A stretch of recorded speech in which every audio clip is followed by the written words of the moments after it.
नमस्कार मित्रांनो.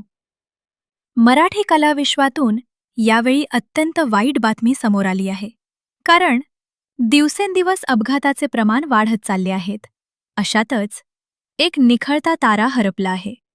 तर चला जाणून घेऊया काय आहे सविस्तर माहिती. लागीर झालं जी या मालिकेनं अल्पावधीतच प्रेक्षकांची मनं जिंकली होती.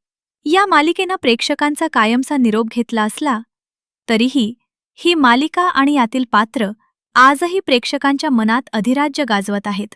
परंतु या मालिकेत काम करत असतानाच एका सुप्रसिद्ध अभिनेत्यावर काळानं घाला घातला आणि यातच त्यांचे अपघाती निधन झाले आहे.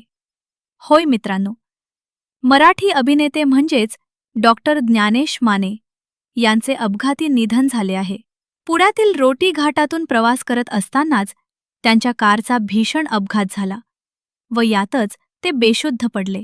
तातडीनं त्यांना रुग्णालयात दाखल केले, परंतु डॉक्टरांना सुद्धा अपयश आले आणि उपचारादरम्यान त्यांची प्राणज्योत मालवली आहे. तर मित्रांनो, आपल्या चॅनलकडून ज्ञानेश माने यांना भावपूर्ण श्रद्धांजली. मनोरंजन विश्वातील अशा चालू घडामोडी जाणून घेण्यासाठी लाईक करा, सबस्क्राईब करा आणि शेअर करा. तोपर्यंत धन्यवाद.